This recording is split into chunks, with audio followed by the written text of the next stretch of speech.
படத்துல Simbu sir cameo role பண்ண போறாராமே, உங்களுக்கு தெரியுமா சார்? சிம்புக்கு வந்து சூர்யாவோட கேமியோ ரோல் பண்ணுறதுல எந்த ஆட்சியும் இல்லை. அந்த ரோல் வந்து சின்ன ரோலாக ஒரு 2 நிமிஷம் வர ரோலாக கூட இருக்கலாம். ஆனால் ஒரு அழுத்தமான கதாபாத்திரமாக இருக்கும். ஸோ சிம்பு சாரும் வெற்றிமாறன் சாரும் இணைந்து நடிக்க போற படம் என்ன சார் ஆச்சு? அது வந்து இன்னைக்கு வந்து ஒரு $1 மில்லியன் கொஸ்டினாக தான் இருக்குது. இப்போதைக்கு அது நடக்கிறதுக்கான வாய்ப்புகள் ரொம்ப குறைவாக இருக்கிறதா தெரியுது. அதனால் பார்க்கிங் படத்தை டைரக்ட் பண்ணார்ல ராம்குமார் பாலகிருஷ்ணன். கூலி படத்தை பார்த்தியா? சார் பார்த்தேன் சார். அந்த ஹைப்புக்கு ஏற்ற மாதிரி அந்த படம் இருக்கணும்ல சார், அந்த மாதிரி இல்லை. கூலி திரைப்படத்தை பொறுத்த வரைக்கும் இப்போ நீ சொல்கிற இது மாதிரி விமர்சனத்தை தான் பல பத்திரிகையாளர்களும் எதிர்த்தாங்க. வலைதளங்களையும் பார்த்தா இது மாதிரி விமர்சனங்கள் தான் நிறைய பேர் எழுதினாங்க.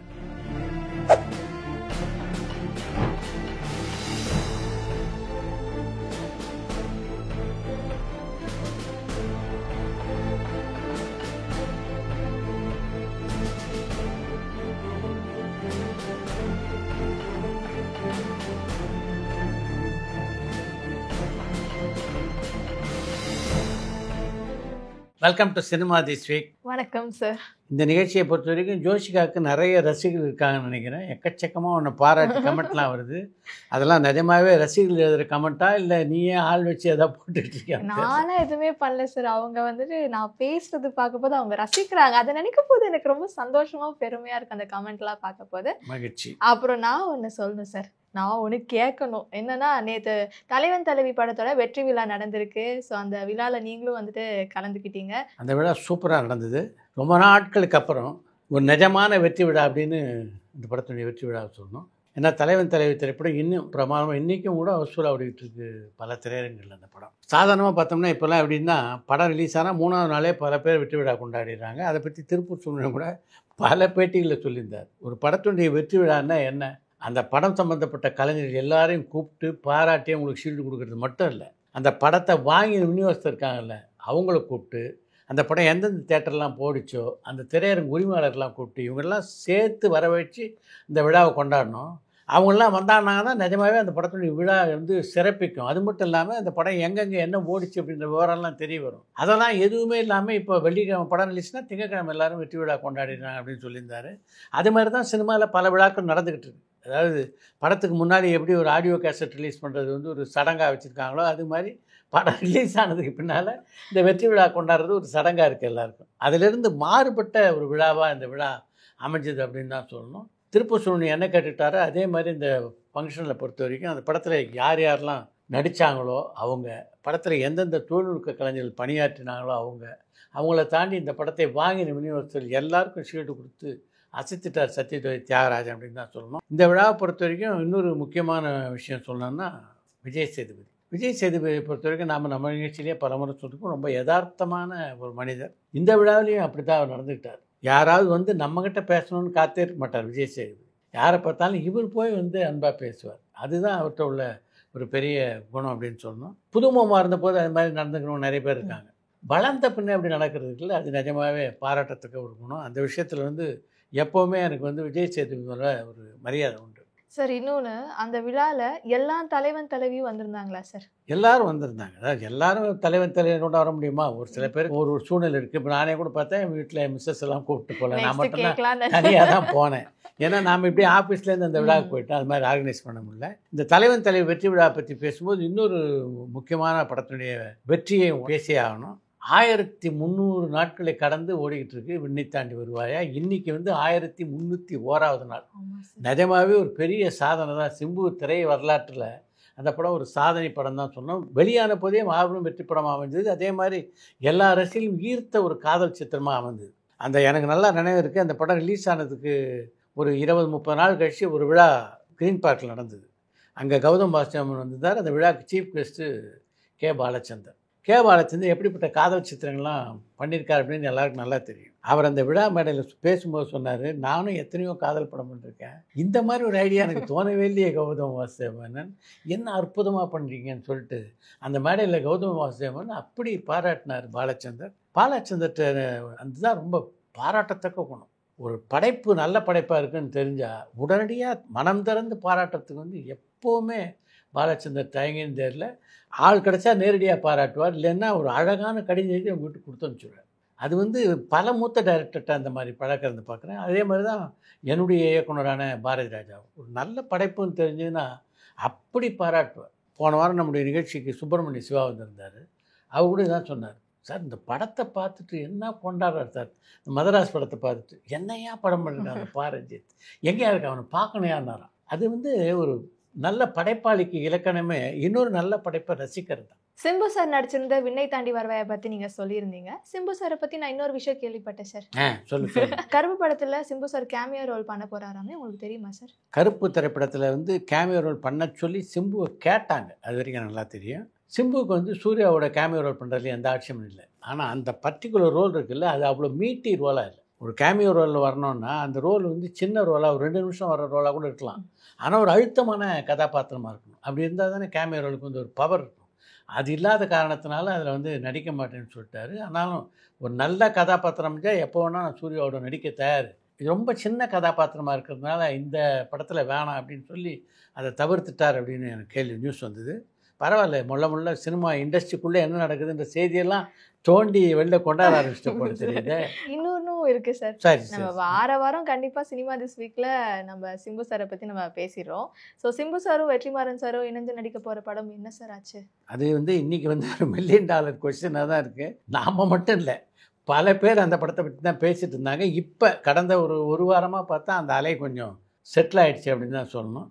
இப்போதைக்கு அது நடக்கிறதுக்கான வாய்ப்புகள் ரொம்ப குறைவாக இருக்கிறதா தெரியுது. அதனால் முன்னாடி வந்து ஆக்சுவலாக இந்த ஷெடியூல் இந்த ஆகஸ்ட் செப்டம்பர்லாம் எந்த படத்தை நடிக்கிறதா இருந்தார் சிம்புன்னா, இந்த பார்க்கிங் படத்தை டைரக்ட் பண்ணார்ல ராம்குமார் பாலகிருஷ்ணன், அவருடைய டைரக்ஷனில் தான் ஒரு படம் நடிக்கிறதா இருந்தார். அது தள்ளி போனதால் தான் வெற்றிமாறன் படமே உள்ளே வந்தது. இப்போ வந்து 2 விஷயம் இதில் ப்ளஸ் ஆகிடுச்சு. ஒன்று, ஆகாஷ் பாஸ்கரன் திரும்பவும் ஃபார்முக்கு வந்துட்டார். எல்லா படங்களும் அவருடைய படங்கள்லாம் ஸ்டார்ட் ஆகி ஷூட்டிங் நடக்குது. 2வது விஷயம், ராம்குமார் பாலகிருஷ்ணனுக்கும் தேசிய விருது கிடச்சிருக்கு. அதனால் அவரும் பார்த்தா ஒரு பக்கம் மோஸ்ட் வாண்டட் டைரக்டராக இருக்கார். நடுவில் இந்த செய்திகள்லாம் நான் பல பத்திரிகையிலையும் வலைதளங்கள் வந்தது, நீ பார்த்தியா இல்லையான்னு தெரில. ராம்குமார் பாலகிருஷ்ணன் விக்ரமோடு சேர்ந்து ஒரு படம் பண்ண போகிறார் அப்படின்னு செய்திகள் வந்தது. ஆக்சுவலாக அதுக்கான பேச்சுவார்த்தையெல்லாம் நடந்தது. ஆனால் அதை கேரி பண்ண முடியல அவரால். அதுக்கு முக்கியமான காரணம் சிம்பு அந்த படத்தை திரும்ப நம்ம ஸ்டார்ட் பண்ணிடலாம் அப்படின்ற முடிவுக்கு வந்தது தான். இப்போ அதுக்கான வேலையில் தான் ராம்குமார் பாலகிருஷ்ணன் இருக்கார். இந்த படத்துடைய படப்பிடிப்பு எப்போ தொடங்கும் அப்படின்றதெல்லாம் இன்னொரு 1 வீக்கில் தெரிய வரும். ஏன்னா இந்த படத்தை பொறுத்த வரைக்கும் இன்னொரு பிரச்சனை என்னென்னா, நம்ம முன்னாடியே நம்ம நிகழ்ச்சியில் சொல்லியிருந்தோம், இந்த படத்தில் சந்தானம் ஒரு முக்கியமான ரோல் நடிக்கிறார். இந்த படம் ஆரம்பிக்காதனால அடுத்து கதாநாயகனாக நடிக்கிறதா இல்லை காமெடினா தொடர்றதா இப்படின்னு ஒரு குழப்பம் சந்தானத்து கூட இருக்குது. இதுக்கெல்லாம் ஒரு முற்றுப்புள்ளி வைக்கணும்னா இந்த படம் சீக்கிரமே ஆரம்பித்தா தான் நல்லாயிருக்கும் அப்படின்னு சொல்லியிருந்தோம். இப்போ அது நடக்கிறதுனால சந்தானம் கூட கொஞ்சம் ரிலீவ்டாக இருப்பார் அப்படின்னு நான் நினைக்கிறேன். ஆனால் இன்னொரு நியூஸில் ராம்குமார் சார் சொல்லியிருந்தாரு, கண்டிப்பாக நான் எஸ்டிஆர் சாரோட பண்ணுவேன், ஆனால் அது கொஞ்சம் லேட் ஆகும், ஆனால் நான் விக்ரம் சாரோட பண்ண போகிறேன் அப்படின்னு சொல்லியிருந்தாரு. அந்த படத்தோட ஷூட்டிங்கும் இந்த வருஷத்தோட எண்டில் நடக்கும் அப்படின்னு சொல்லியிருந்தாரே சார். அதெல்லாம் முன்னாடி சினிமாவை பொறுத்த வரைக்கும் எந்த நேரத்தில் எது மாறும் அப்படின்னு சொல்ல முடியாது. ஒரு படம் தயாரிக்கிறதுக்காக நான் வந்து ஒரு 3 வருஷம் 4 வருஷம் முன்னாடி விஷாலை போய் பார்க்க போயிருந்தேன். அப்போ விஷால் வந்து ஒரு 6 படம் லிஸ்ட்டு சொன்னார்கிட்ட. இந்த 6 படம் எனக்கு சார் இதை முடிச்சுட்டு தான் நான் உங்கள் படத்தில் நடிக்க முடியும், அதனால் இப்போதைக்கு நீங்கள் வந்து வேறு யாராவது வச்சு பிளான் பண்ணுங்கள், நெக்ஸ்ட்டு நாம் 2 பேரும் சேர்ந்து படம் பண்ணுவோன்ட்டு. அதுக்கப்புறம் பார்த்தா அவர் சொன்னார்ல 6 படம், அதில் 5 படம் நடக்கவே இல்லை. அதனால் சினிமா உலகத்தில் வந்து இதெல்லாம் ரொம்ப சகஜம். தடால்னு ஒரு படம் நினச்சிட்டே இருக்க மாட்டாங்க, நடக்கும் அப்படின்னு நினச்சிருப்பாங்க, அந்த படம் நடக்காது. அது மாதிரி தான் இதெல்லாம் எடுத்துக்கணும். இதெல்லாம் சரி, போன வாரம் ரிலீஸ் ஆன சூப்பர் ஸ்டார் ரஜினிகாந்துடைய கூலி படத்தை பார்த்தியா? சார் பார்த்தேன் சார். எப்படி இருந்தது படம்? உனக்கு பிடிச்சிருந்ததா? படம் வந்துட்டு பிடிச்சிருந்ததுன்னு சொல்ல முடியாது, பிடிக்கலன்னு சொல்ல முடியாது சார். இதை விட சிறப்பான விமர்சனம் யாரும் ஏன்னா படத்துக்கு முன்னாடி ஒரு பெரிய ஹைப்பே இருந்துச்சு. சரி, ஸோ படம் பார்த்ததுக்கு அப்புறம் அந்த ஹைப் இருக்கான்னு கேட்டால் எனக்கு இல்லை சார். எப்பவுமே அதானே, ஒரு படம் வரும்போது ஹைப் இருக்குன்னா எப்படி இருக்க போகுதுன்னு பார்க்க போகிறோம். பார்த்த உடனே எந்த படத்துக்கும் ஹைப் இருக்குதான்னு இருக்காது. இல்லை, அந்த ஹைப்புக்கு ஏற்ற மாதிரி அந்த படம் இருக்கணும்ல சார், அந்த மாதிரி இல்லை. ஏன்னா சில இடத்துல நிறைய சீன்ஸ் எனக்கு லாஜிக்காக ஃபீல் ஆகலை, பட் ஓகே. கூலி திரைப்படத்தை பொறுத்த வரைக்கும் இப்போ நீ சொல்கிற இது மாதிரி விமர்சனத்தை தான் பல பத்திரிகையாளர்களும் எதிரொலிச்சாங்க. வலைதளங்களையும் பார்த்தா இது மாதிரி விமர்சனங்கள் தான் நிறைய பேர் எழுதினாங்க. ஆனால் இதெல்லாம் அந்த படத்துடைய வசூலை 1% பாதிச்சிருக்கான்னா இல்லை அப்படின்றது தான் சூப்பர் ஸ்டார் ரஜினிகாந்துடைய ஒரு இண்டிவிஜுவாலிட்டி, செல்வாக்கு அப்படின்னு சொல்லணும். கங்குவா தங்கலான் போன்ற படத்தோட வசூல்லாம் இந்த மாதிரி நெகட்டிவ் ரிவ்யூஸ் தானே சார் பாதிச்சது? அதுதான் நான் சொல்ல வரேன். சாதாரணமாக வந்து இது போன்ற நெகட்டிவ் விமர்சனங்கள் நிச்சயமாக ஒரு படத்தை பாதிக்கும். அது ரஜினிகாந்துக்கு நடக்கலைன்னு சொல்கிறேன். கூலி திரைப்படத்துக்கு இந்த விமர்சனங்களாக இருக்க நெகட்டிவ் விமர்சனங்கள் அது 1% பாதிப்பு கூட ஏற்படுத்தலை அப்படின்னு தான் நான் சொல்ல வரேன். அதே நேரத்தில் இன்னொரு விஷயத்தையும் இங்கே பதிவு பண்ண நான் விரும்புகிறேன். இந்த படத்தை பொறுத்த வரைக்கும் எந்த விமர்சனத்தாலும் பாதிக்கப்படாமல் இந்த படம் சக்ஸஸ்ஃபுல்லாக ஓடுதுன்னா அதுக்கு முக்கியமான காரணம் சூப்பர் ஸ்டார் ரஜினி. அவரை பார்த்தா போதும்பா எனக்கு அப்படின்னு திரையரங்குக்கு வரவங்க நிறைய பேர் இருக்காங்க. இங்கே இந்த படத்தை எடுத்தவங்க, இந்த படத்தை இயக்கியவங்க எல்லாரும் யோசிக்க வேண்டிய ஒரு பாயிண்ட் என்னென்னா, இப்படிப்பட்ட ஒரு ஸ்டாரை வச்சுக்கிட்டு நிஜமாகவே ஒரு நல்ல படத்தை கொடுத்துருந்தாங்கன்னா இந்த படம் எப்படிப்பட்ட வசூலை பண்ணியிருக்கும். இப்போ எல்லாருக்குமே ரஜினிகாந்துடைய இந்த படம் தான் இந்த 1000 கோடி ரூபாய் டார்கெட் இருக்குல்ல, வசூல் டார்கெட், அதை தொடும் அப்படின்றது எல்லாருடைய நம்பிக்கையாக இருந்தது. அந்த நம்பிக்கை எல்லாருக்கும் எங்கே கொஞ்சம் முதல்ல உடஞ்சதுன்னா இந்த படத்துக்கு ஏ சர்டிஃபிகேட் கிடைச்ச போது. ஏ சர்டிஃபிகேட் நிச்சயமாக இந்த படத்துடைய வசூலில் கொஞ்சம் ஒரு ஓட்டையை போட்டுரும், அதனால் அந்த படத்துடைய வசூல் பாதிக்கும்னு நினச்சாங்க. அதையெல்லாம் தாண்டி இப்போ இருக்கிற நிலவரத்தை பார்த்தா ஒரு நல்ல பர்ஃபெக்ட் கதையில் மட்டும் இந்த படத்தில் ரஜினியை நடிக்க வச்சுருந்தாங்கன்னா நிஜமாகவே சினிமா இண்டஸ்ட்ரி என்ன எதிர்பார்த்தாங்களோ அது நடந்திருக்கும் இந்த படத்துலேன்னு தோணும். இந்த 1000 கோடி ரூபாய் வசூலில் தொட்டிருக்கக்கூடிய படம் தான் கூலி. நாம் தான் மிஸ் பண்ணிட்டோம். அண்ட் இந்த படத்துக்கு ஏ சர்டிஃபிகேட் கொடுத்துருக்காங்க. ஆனால் நான் பார்த்த வரைக்கும் அந்த அளவுக்கு வன்முறை காட்சிகள் இருக்கான்னு கேட்டால் லோகேஷ் கனகராஜ் சார் இதுக்கு முன்னாடி எடுத்த படத்தில் எந்த அளவுக்கு இருந்ததோ அதே மாதிரி தான் சார் இருக்குது. உண்மைதான். அது கூட நிறைய பேருக்கு அந்த விமர்சனம் இருக்குது. இந்த படத்திற்கு ஏ சர்டிஃபிகேட் கொடுத்துருக்க வேண்டியதில்லை அப்படின்றது தான் நிறைய பேருக்குடைய கருத்தாக இருக்குது. ஏ சர்டிஃபிகேட் இந்த படத்துடைய வசூலை பாதிக்கும் அப்படின்னு நிறைய பேர் நினச்சாங்கல்ல. நான் சொன்னேன் பல நாடுகளில் எந்தெந்த நாடுகள்லாம் ஏ சர்டிஃபிகேட்டால் பாதிக்கும், இங்கே தமிழ்நாட்டில் எந்தெந்த தேட்டர் பாதிக்கும். ஆனால் இப்போ நான் கேள்விப்படுற விவரங்களை பார்த்தா ஒரு தேட்டரில் கூட ஏ சர்டிஃபிகேட் பாதிக்கலைன்றது தான். ஏன்னா இந்த படத்தை பொறுத்த வரைக்கும் குடும்பத்தோடு வராங்க, வர்றவங்க கூட 2 குழந்தை கூப்பிட்டு வராங்க, 7 டிக்கெட் வாங்கியிருப்பாங்க, உள்ளே விட மாட்டேன்னா தகராறு பண்ணுறாங்க தேட்டரில். சார் இந்த குழந்தையோடு நாங்கள் வந்திருக்கோம், இந்த குழந்தைய எங்கே கொண்டு விட முடியும்னாங்க, அதனால் எங்களுக்கு விட்டே ஆகணும்.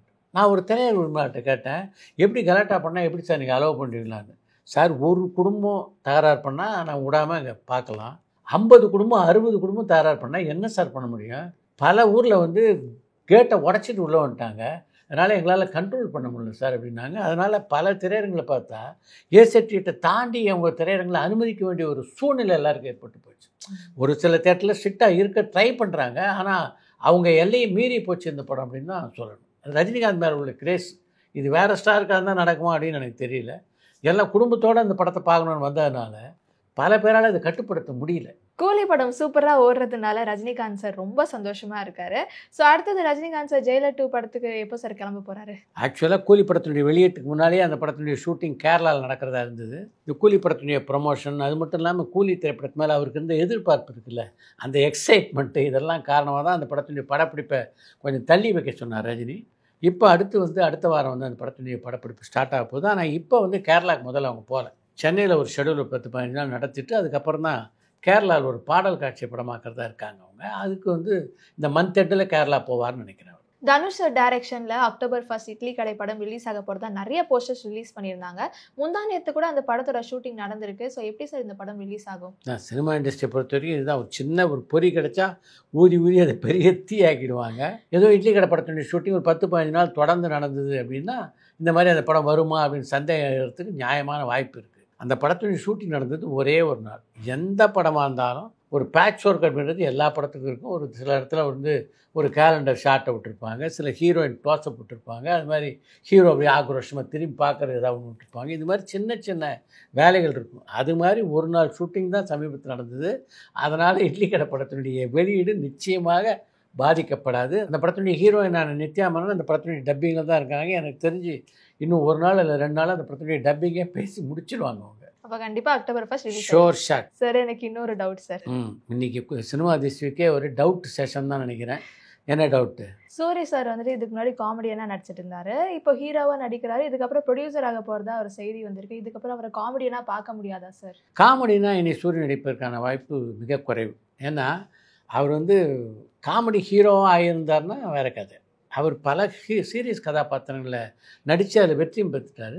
இப்போ இந்த சூழ்நிலை திரும்ப சூரிய காமெடி பண்ணார்னா நிச்சயமாக ரசிகர்களாலே அது அந்தளவு ரசித்து பார்க்க முடியுமா அப்படின்றது எனக்கு டவுட் இருக்குது. அந்த டவுட்டு நிச்சயமாக சூரிக்கு இருக்கும். அது மட்டும் இல்லாமல் இந்த குணச்சித்திர கதாநாயகன் பாத்திரத்தில் அவர் மிகப்பெரிய வெற்றி அடைஞ்சிட்டார். அது அவருக்கு லகுவாக வருது, அது ரொம்ப அழகாக கையாள முடியுது. அதனால் இனி அது மாதிரி பாத்திரங்களில் தான் அவர் நடிப்பார். அது மாதிரி பாத்திரங்களில் அங்கங்கே எங்கேயாவது இப்போ சூப்பர் ஸ்டார் ரஜினிகாந்த் கூட பல படங்களில் வந்து அங்கங்கே காமெடி பண்ணுறது இல்லையா, அது மாதிரி அங்கே ஏதாவது காமெடி பண்ணலாமே தவிர முழுநீள நகைச்சுவை கதாபாத்திரத்தை நடிக்கிறது வந்து வாய்ப்பு குறைவு. ஓகே, அடுத்த வாரம் சந்திப்போம். நன்றி. நன்றி. பரபரப்பான சினிமா செய்திகள், நட்சத்திரங்களின் பேட்டிகள், சினிமா வரலாறு ஆகியவற்றை பார்க்கவும் படிக்கவும் உங்களுக்கான இணையதளம் touringtalkies.co.